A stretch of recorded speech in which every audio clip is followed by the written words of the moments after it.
지금 우리는 대련 여행을 계속하고 있는 중이죠. 제가 그 대련에 가기 전에 거기서 아무래도 글씨 써달라는 뭐 협회나 이런 데서 글씨 써달라는 사람이 있을 것 같아서 그래도 글씨를 좀 남기자 이래서 그러니까 도장을 여기서 갖고 간다는 거는 너무 어리석기 때문에 그 잊어버릴 수도 있고 귀한 도장들.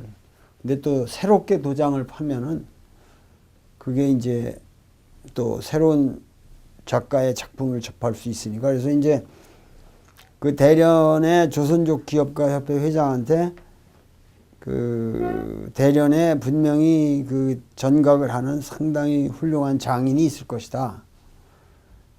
그래가지고 전각을 해 놨는데 놀랍게 훌륭한 작품이 걸렸어요 이번에. 그래서 요번 여행에서 가장 큰 소득 중에 하나가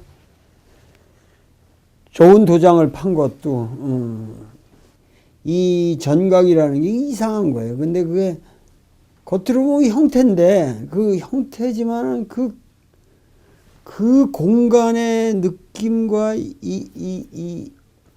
하여튼 중국 사람들은 한자에 관해서는 역시 우리보다는 그 DNA가 다른 것 같아요. 그 뭔가 전각에서 우러나오는 깊이가 한국 사람이 판 거하고 중국 사람이 판 거는 정말 다릅니다. 4개를 파게 했거든요.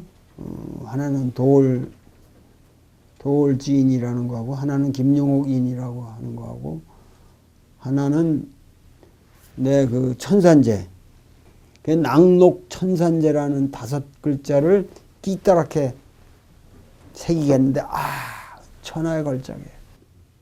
그리고 하나는 동그란 건데 거기다가 나는 고조선의 적손이다. 아시 고조선지 적손. 이거를 동그란 데다 판데 이 사람이 본인이 그 말이 자기는 가장 중국인인데 가장 감동적이고 그 파는데 그 필링이 왔다는 거예요. 그래서 실제로도 잘 팠어요. 아주 잘 팠어요. 지금 사흘째 기후가 너무도 좋아졌습니다. 너무 좋아져가지고 아침을 호텔에서 먹고 9시 30분에 그 버스를 타고 여순으로 가는데 결국 그 대련은 여기고 여기서 이렇게 쭉 내려가는 겁니다.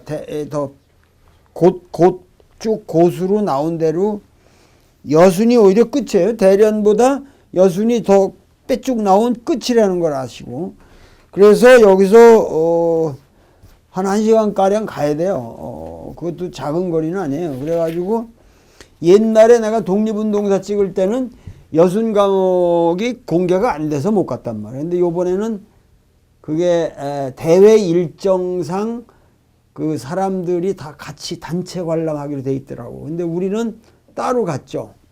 그런데 요번에 우리를 안내하러 탄 여자가 아주 걸물이 탔어요.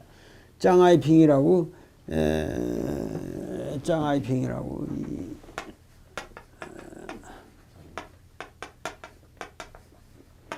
근데 이 여자가 상당히 일찍 일본에 유학도 하고 상당히 인텔인데 지독하게 웃기는 거예요.